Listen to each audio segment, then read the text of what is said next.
asyhadu anna Muhammadar Rasulullah. Allahumma aftah alayya futuhal arifina bihikmatika ansur alayya rahmataka wadzakirni ma nasitu ya dzal jalali wal ikram. Sallallahu ala sayyidina Muhammad wa ala alihi wa sahbihi ajma'in. Walhamdulillahi rabbil alamin. Al-Fatihah.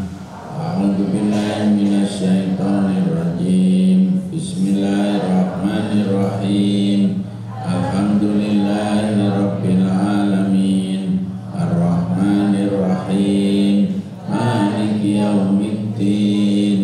Iyyaka na'budu wa iyyaka nasta'in.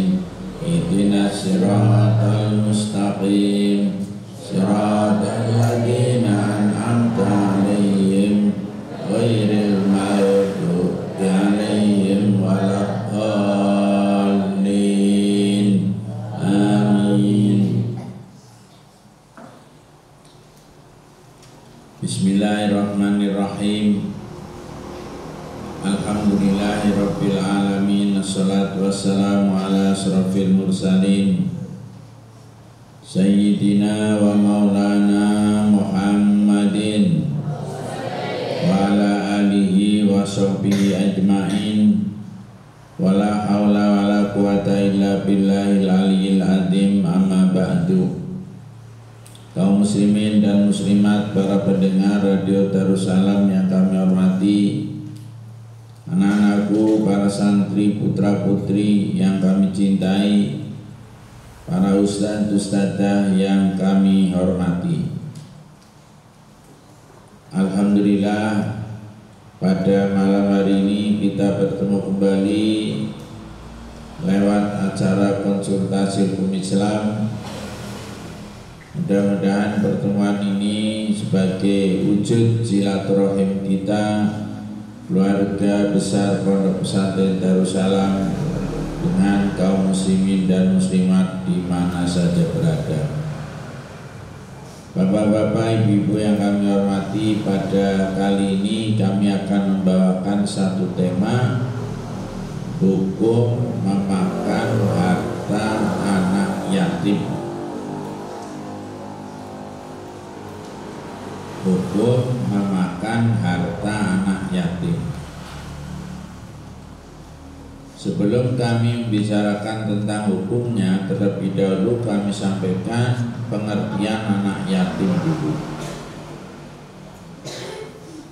Anak yatim adalah seorang anak yang ditinggal oleh bapaknya, meninggal dunia maksudnya, sampai anak itu dewasa, atau dalam istilah fikihnya sampai anak itu balik. Pengertian balik itu kalau anak perempuan itu umur 9 tahun, kecuali belum 9 tahun tapi sudah haid, itu sudah termasuk balik. Adapun untuk laki-laki umur 15 tahun tapi sebelum umur 15 tahun sudah mimpi basah, itu juga namanya balik. Jadi kalau begitu yang namanya yatim itu ada batasnya. Pokoknya sejak dia lahir sampai datangnya akil balik atau sampai dewasa. Jadi kalau sudah dewasa itu sudah tidak bisa dikatakan yatim lagi. Selanjutnya yang perlu kami sampaikan, antara yatim itu seorang anak yang ditinggalkan oleh bapaknya. Kalau ditinggalkan oleh ibunya tidak dinamakan yatim. Orang mengatakan piatu, padahal dalam agama itu nggak ada istilah piatu, itu nggak ada, adanya ya yatim. Berarti kalau begitu yang namanya piatu, anak yang ditinggal oleh ibunya, itu tidak masuk dalam istilah atau masuk dalam kategori yatim. Itu pengertian yatim yang disepakati oleh para ulama dan sampai hari ini tidak ada perubahan. Sekarang perlu kami sampaikan hukum dari memakan harta anak yatim itu haram. Keharamannya itu banyak disampaikan di dalam Al-Quran. A'udzubillahi minasyaitonir rajim. Innama ya'kuluna amwalal yatama dzulma. Innama ya'kuluna fi butunihim naro wa sayaslawna sa'iro. Itu jelas yang dikatakan dalam Quran bahwa orang yang makan harta anak yatim, meskipun kelihatannya yang dimakan itu nasi, kelihatannya yang dimakan itu daging, kelihatannya yang dimakan itu roti, tapi sebetulnya mereka itu kalau makan harta anak yatim berarti memakan api dan perutnya itu dipenuhi dengan api neraka. Perlu kami sampaikan setelah dijelaskan bahwa dia makan api neraka, wasaya selawna sa'iro, dan mereka itu akan ditempatkan di neraka sa'ir. Jadi berat. Sekarang yang perlu kami sampaikan di situ diterangkan ya'kuluna dzulma. Jadi makannya itu dolim, menganiaya, menyakiti kepada anak-anak yatim. Tapi kalau makannya itu tidak menyakiti, itu tidak apa-apa. Contohnya umpamanya anak yatim itu mempunyai harta, kemudian karena tidak ada yang ngurusi, ada orang yang siap untuk ngurusi anak yatim tersebut, terus setiap hari itu makan hartanya anak yatim, dan orang yang melu ngurusi itu ikut makan, itu namanya bukan dulman, ya, namanya bukan nganiaya, itu tidak apa-apa, itu sebagai imbalan atau sebagai upah. Jadi kesimpulannya, memakan harta anak yatim itu tidak boleh, hukumnya haram. Dan kalau kita ini mau makan anak yatim, di samping hukumnya haram dan mereka itu tidak akan berkah, akan mendapat kebaikan dari Allah Subhanahu wa Ta'ala. Oleh karenanya kepada kaum muslimin dan muslimat, para santri dan ibu-ibu yang kebetulan memiliki anak yatim, jangan sekali-kali panjenengan memakan harta anak yatim dulman dengan menganiaya atau dengan menyakiti terhadap anak yatim tersebut, baik anak yatim itu laki-laki ataupun anak yatim itu perempuan. Demikian sekedar tentang hukum dari memakan harta anak yatim. Dan untuk selanjutnya agar acara ini hidup, kami persilahkan untuk para santri untuk menanyakan hal tersebut, mulai dari santri laki-laki sampai nanti santri putri. Ya. Demikian, untuk itu kami serahkan pada Mas Ridho untuk mengaturnya. Oke, itu tadi penjelasan ya tentang anak yatim, itu namanya. Untuk sesi selanjutnya adalah sesi pertanyaan. Kami buka pertama bagi santri putra terlebih dahulu. Ya, silakan. Yang sudah mempersiapkan pertanyaannya bisa langsung pilih ya. Maju ke depan terlebih dahulu.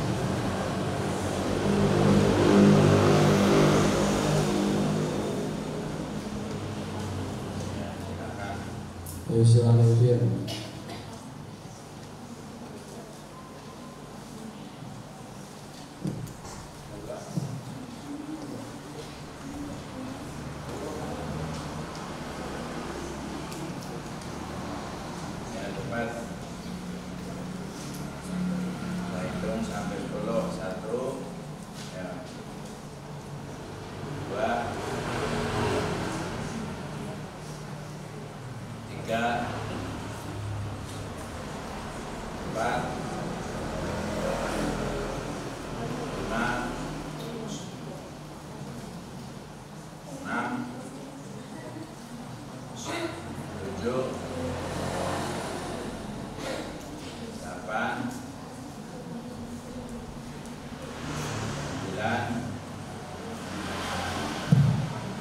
Assalamualaikum warahmatullahi wabarakatuh.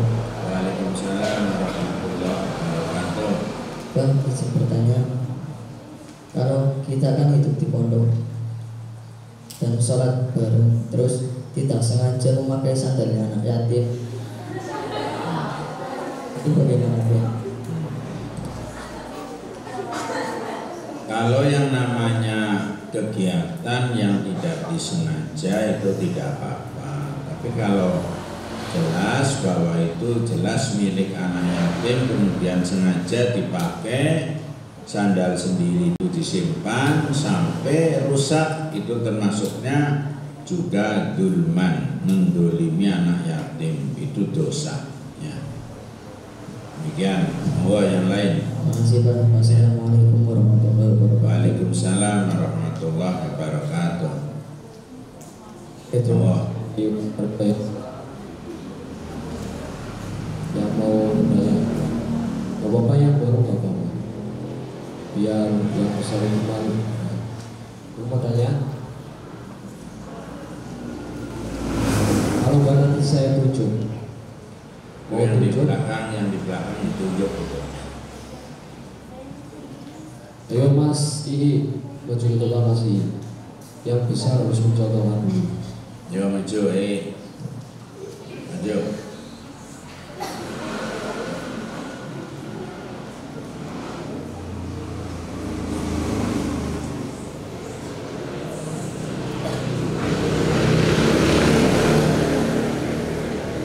Terus maju.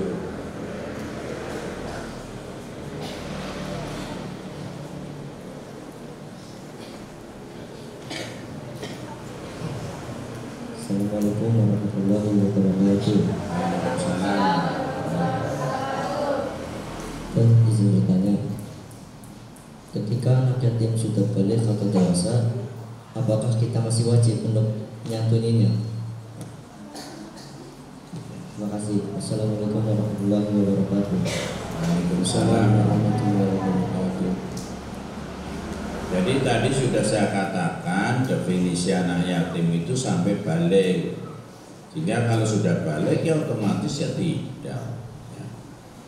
Itu sudah tidak perlu disantuni. Ya. Kalaupun disantuni kebetulan dia itu miskin, itu masuknya bukan yatim tapi namanya du'afa gitu. Ya. Jadi biar anak yatim itu mendapat, jangan atas nama anak yatim, tapi atas namanya du'afa atau fukoro atau masakin ya. Demikian. Monggo satu lagi untuk laki-laki. Oke, satu lagi dari Santri Putra ya. Ada yang mau bertanya? Silakan Mas Hasim.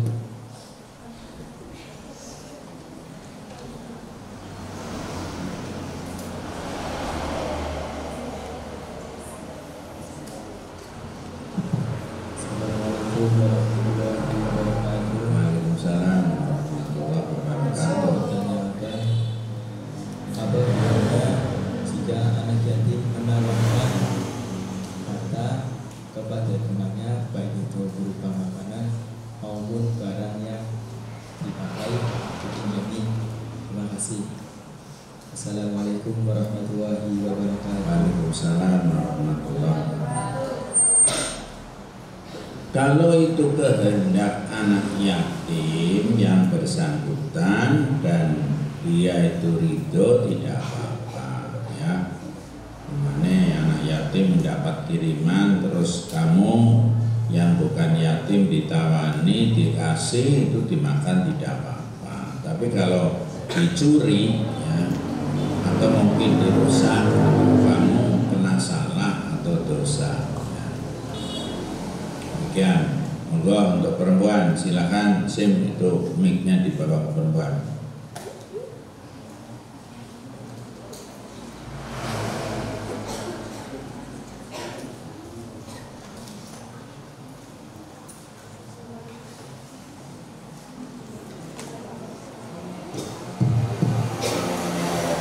Yo, yang namanya maju. Assalamualaikum warahmatullahi wabarakatuh. Pak izin bertanya, semisal ada anak yatim yang mondok dan di rumahnya anak yatim tersebut mendapatkan santunan tanpa sepengetahuan anak tersebut, dan santunan tersebut diterima oleh orang tuanya dan orang tuanya lupa memberitahu kepada anak tersebut, hukumnya itu gimana ya Pak ya? Assalamualaikum warahmatullahi wabarakatuh. Waalaikumsalam warahmatullahi wabarakatuh.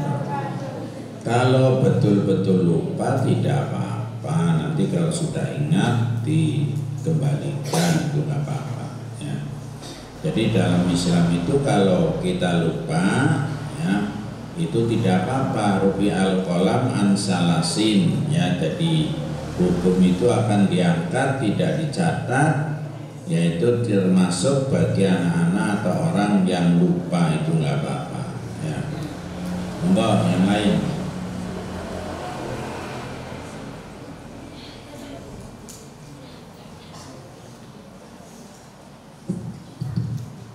Assalamualaikum warahmatullahi wabarakatuh. Waalaikumsalam warahmatullahi wabarakatuh. Izin bertanya Abah, maaf di luar tema. Saya pernah dengar ada seorang yang mengatakan kalau ada orang yang berbicara kasar di sebelah kita, yang mendengar itu juga dosa. Apakah itu benar Abah? Terima kasih. Wassalamualaikum warahmatullahi wabarakatuh. Waalaikumsalam. Jadi nggak begitu, masuk dosa itu begitu ngerti bahwa orang itu berbuat atau ngomong kasar terus nguping ya, malah dia biar tahu, biar dengar itu yang dosa itu. Tapi kalau hanya sekedar dengar tanpa disengaja itu tidak apa-apa ya.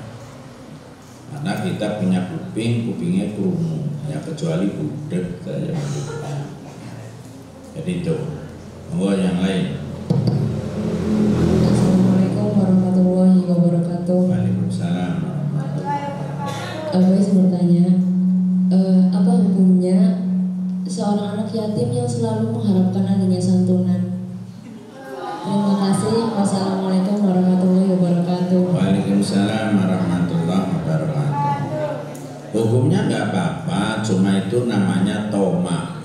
Yang namanya toma itu nggak boleh, baik untuk anak yatim maupun anak yang bukan yatim, orang miskin ataupun orang kaya, sifat toma itu tidak boleh ya. Jadi nggak boleh ya.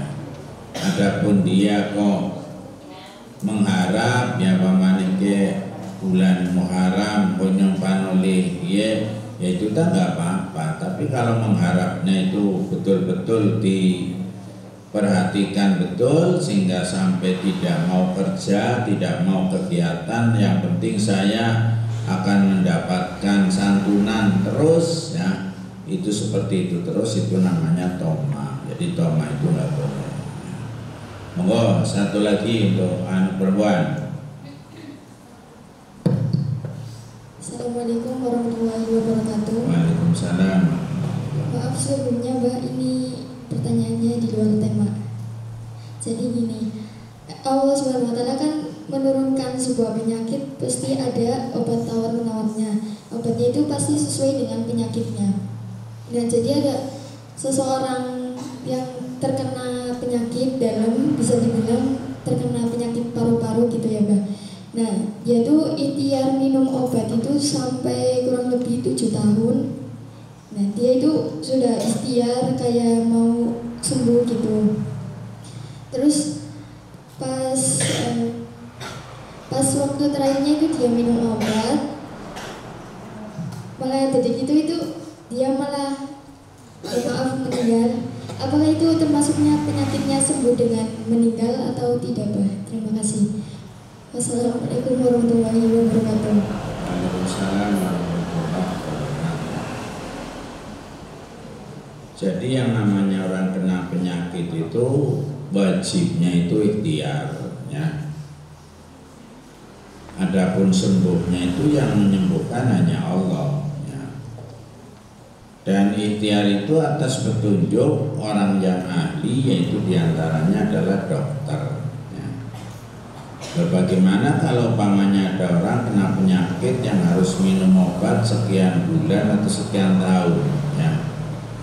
Tetapi waktu itu lupa, ya, atau mungkin sengaja meninggalkan tidak minum akhirnya mati, yaitu orang itu bagaimana gitu, ya, malah mati, ya. Nah itu urusan mati itu kan nggak bisa dinyang, ya. Dalam hadisnya itu kullu da'in dawa illal maut, ya.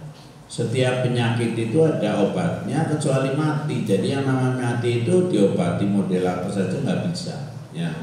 Jadi ya itu nggak bisa, ya. Jadi tetap itu memang mati itu takdir dari Allah. Adapun ikhtiar minum obat bertahun-tahun itu sudah mendapatkan pahala, berarti ikhtiar, ya. Adapun mati itu ya memang ya sudah ajalnya, ya. La yastakhiruna sa'atan wa la yastaqdimun. Demikian, ya. Ya. Monggo bapak-bapak, ibu-ibu, barangkali ada yang mau tanya, nanti kalau nggak ada kembali kepada Santri Putra. Monggo. Dari santri sudah diutarakan, ya, kami berikan kesempatan untuk para pendengar, ya. Silakan yang mau bertanya atau berkonsultasi mengenai seputar hukum Islam langsung hubungi di nomor 0821 2007 8881. Monggo. Assalamualaikum warahmatullahi wabarakatuh.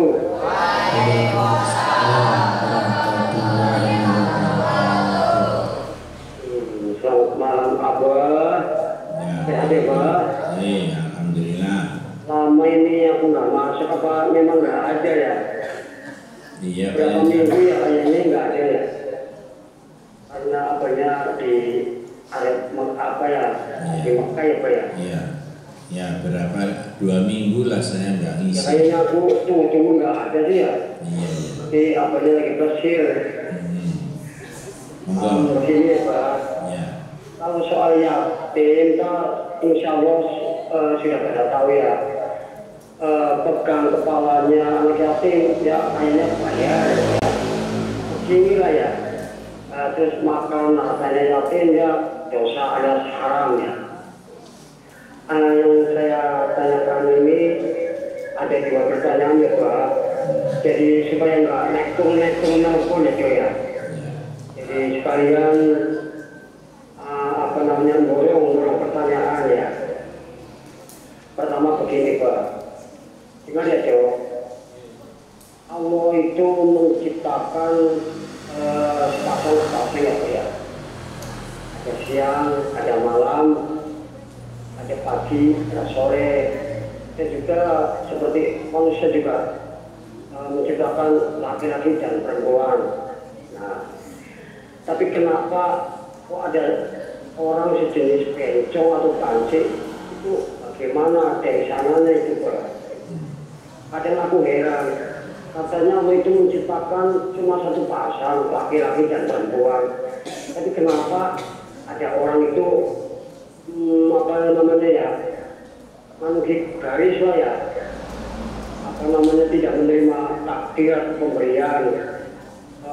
Orangnya laki-laki pengen jadi perempuan, orang perempuan pengen jadi laki-laki. Apakah itu tidak menyalahi kodrat atau tidak apa namanya ya, tidak mensyukuri? Itu pertama ya, jawab.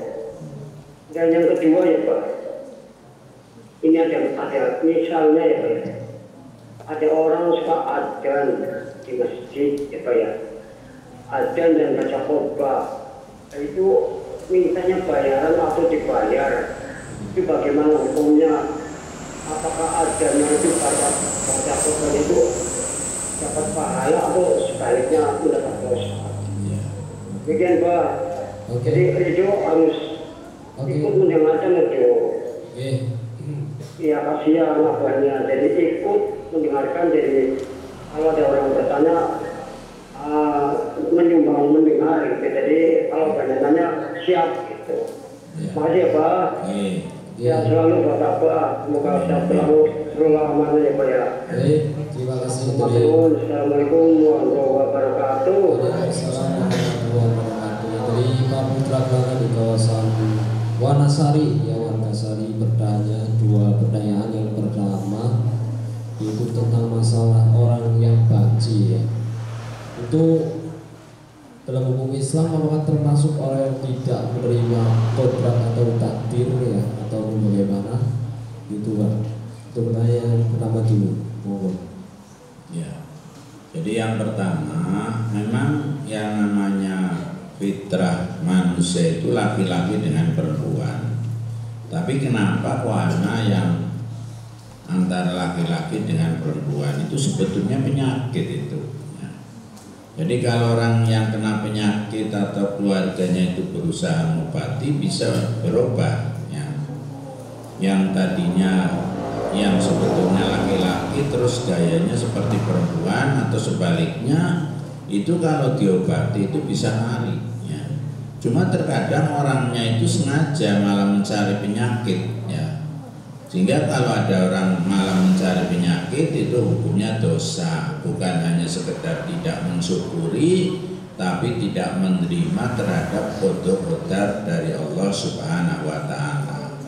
Aten, terus yang kedua apa dong? Yang kedua adalah seorang muadzin atau khotib ya, atau ya seorang petugas masjid yang mengharapkan bayaran begitu Pak. Itu hukumnya bagaimana dalam melaksanakan ibadahnya? Ya.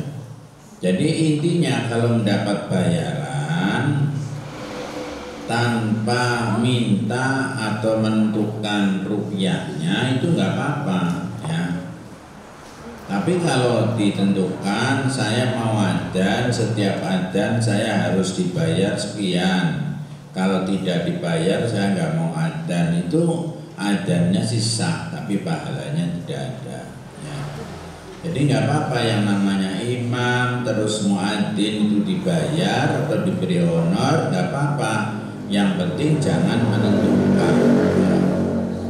Jadi kalau tidak menentukan itu di samping adzannya sah juga mendapatkan pahala. Tapi kalau sudah menentukan harus sekian, itu malah sudah tidak akan mendapat pahala. Ngaten, monggo yang lain.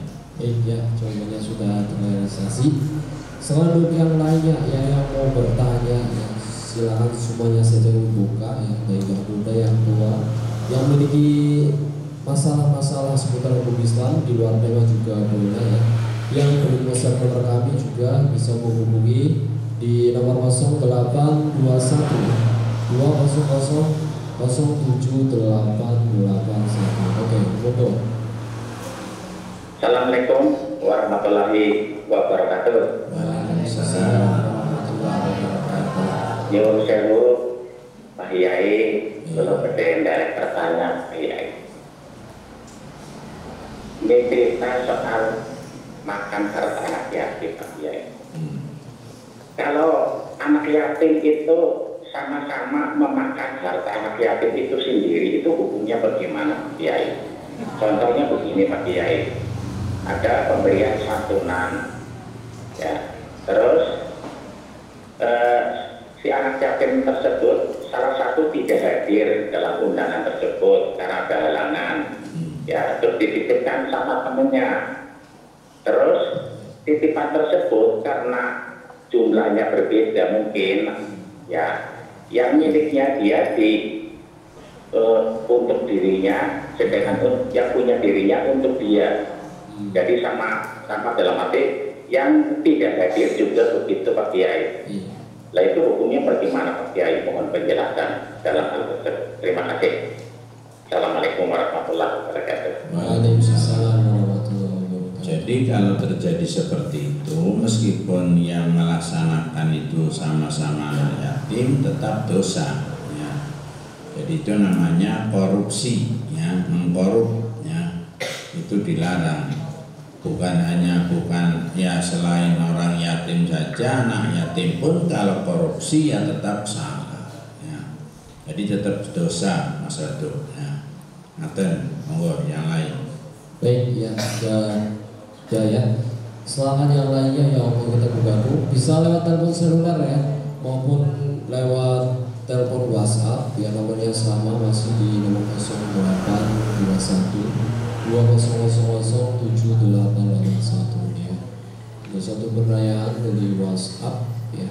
Assalamualaikum warahmatullahi wabarakatuh.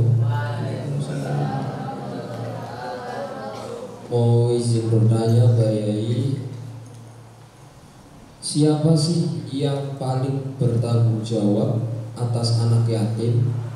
Apakah pemerintah atau apakah keluarganya, apakah lembaga, apakah orang tua maupun walinya? Terima kasih. Wassalamualaikum warahmatullahi wabarakatuh. Yang bertanggung jawab kalau berbicara kaitannya dengan undang-undang itu pemerintah, ya. Tapi kalau kaitannya dengan ajaran Islam, yang bertanggung jawab itu keluarga dan orang-orang yang punya kemampuan, ya. Itu seperti itu, ya. Kalau dalam undang-undang memang tercantum bahwa anak yatim itu harus dipelihara, harus diperhatikan. Dalam Islam ya seperti itu. Sampai-sampai Nabi memberikan contoh bahwa saya ini akan selalu berdampingan dengan anak-anak yatim. Itu menunjukkan bahwa anak yatim itu perlu diperhatikan oleh orang tua dan oleh masyarakat yang punya kemampuan. Ya. Demikian, monggo yang lain. Oke, pertanyaan ya. Jadi di WhatsApp juga sudah ada yang mau bertanya, jawab kalau ya, ataupun juga bagi santri ini ya. Kalau mendengar belum ada lagi bagi santri, silakan yang sudah memiliki pertanyaan ya. Ada santri putri. Santri putri kayaknya banyak ini ya. Banyak yang bertanya ini banyak juga. Mau tanya lagi santri putri nggak apa-apa. Yang banyak ya nggak apa-apa.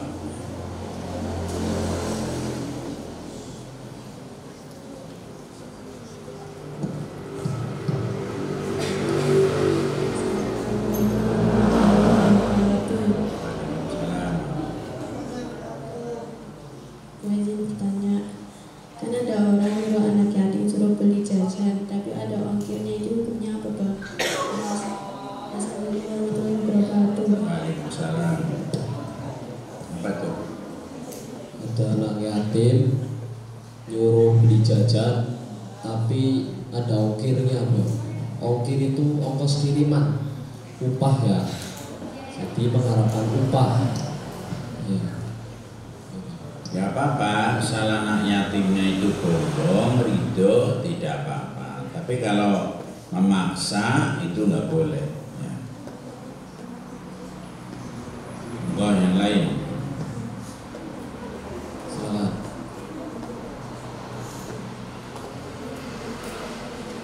Ada. Assalamualaikum warahmatullahi wabarakatuh. Waalaikumsalam.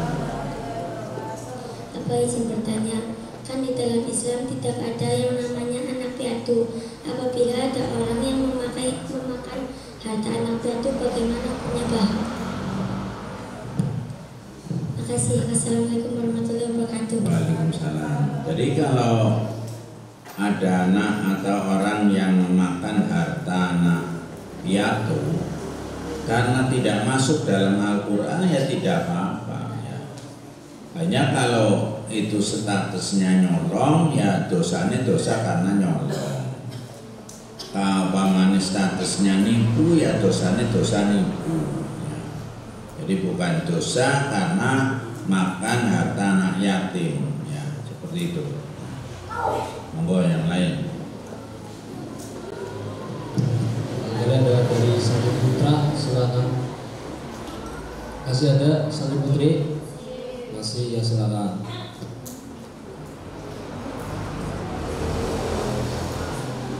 Sandi Putri tadi kata sing pada. Assalamualaikum warahmatullahi wabarakatuh. Waalaikumsalam warahmatullahi wabarakatuh. Izin bertanya, Mbah, kan anak yatim itu ditinggal oleh ayahnya, tapi saya pernah mendengar kalau anak yang lepas dari tanggung jawab ayahnya itu dinamakan yatim atau enggak, Pak? Makasih. Wassalamualaikum warahmatullahi wabarakatuh. Assalamualaikum warahmatullahi wabarakatuh. Gak bisa ya, jadi yang namanya anak yatim ya ditinggal oleh bapaknya, tapi bapaknya jelas mati. Kalau pamannya ditinggal tidak jelas kemana, apa hilang, apa-apa, asal belum ada kejelasan bahwa dia mati, bapaknya mati, itu belum dikatakan yatim ya, baru dikatakan bapaknya hilang itu ya. Ini nggak bisa ya. Jadi harus ada pembuktian bahwa bapaknya itu telah meninggal dunia. Monggo perempuan satu lagi.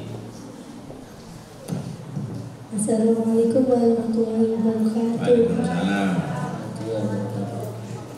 Izin bertanya, Mbah, tapi di luar tema. Ya. Kan wahyu pertama kajian Nabi surat Al-Alaq. Kenapa di awal Al-Quran itu surat Al-Fatihah bukan Al-Alaq? Terima kasih. Wassalamualaikum warahmatullahi wabarakatuh. Waalaikumsalam. Para jelas toh. Di pertanyaannya, ayat pertama ya yang diturunkan kepada Nabi Muhammad itu kan surat Al-Alaq. Tapi kenapa dalam Al-Quran itu surat pertama adalah surat Al-Fatihah begitu? Ya, jadi memang yang namanya Quran surat yang pertama kali diturunkan itu Al-Alaq. Tapi kenapa dalam Al-Quran kok bukan Al-Alaq, Al-Fatihah? Quran susunannya itu yang menyusun bukan Nabi, bukan Allah ya, tapi yang nyusun itu para sahabat, sehingga para sahabat itu ijtihad sebaiknya karena Fatihah itu artinya pembukaan, jadi Fatihah diletakkan di awal surat atau di awal Al-Quran. Jadi seperti itu. Jadi tidak ada petunjuk dari Allah, tidak ada petunjuk dari Nabi, tidak ada. Itu hanya hasil ijtihad para penyusun Al-Quran pada waktu itu. Demikian, monggo. Para laki-laki barangkali mau nambah satu, monggo. Tapi pertanyaan dulu dari pendengar nih ya. Assalamualaikum warahmatullahi wabarakatuh. Waalaikumsalam. Pak Yai izin bertanya, apakah benar anak yatim itu banyak setannya? Karena katanya anaknya itu nakal-nakal, apakah benar itu? Bagaimana dalam pandangan Islamnya? Terima kasih. Wassalamualaikum warahmatullahi wabarakatuh. Waalaikumsalam. Yang namanya banyak setannya itu bukan hanya anak yatim. Orang yang punya bapak, punya ibu setannya ya. Ya contohnya kita santri aja kan seperti itu ya. Sing anak bapaknya bedut, yang bedutnya orang karuan akeh ya. Tapi justru yang bapaknya tidak ada nurut itu banyak ya. Sekarang menurut pandangan Islam itu bagaimana? Yaitu sebetulnya hanya merupakan Allah menguji kepada keluarga yang ditinggalkan atau keluarga anak yatim itu diuji. Anak yatim itu terkadang rewel, terkadang nakal, tapi tidak anak yatim ya.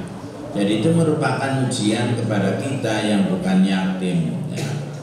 Jadi kuat apa tidak menghadapi anak yatim, terutama ibu ya, seorang janda yang ditinggalkan oleh suaminya itu terkadang ngurusi anak yatim itu berat, dan itu keberatan itu merupakan ujian dari Allah, kuat apa tidak. Kalau kuat dia akan mendapatkan pahala yang besar, tapi kalau tidak kuat malah justru akan mendapatkan siksa. Jadi seperti itu. Ya, kalau sudah tidak ada, waktunya sudah habis ya.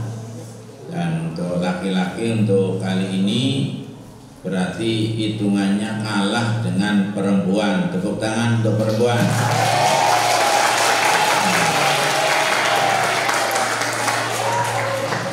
Mudah-mudahan anak laki-laki untuk yang akan datang itu yang tanya itu banyak ya.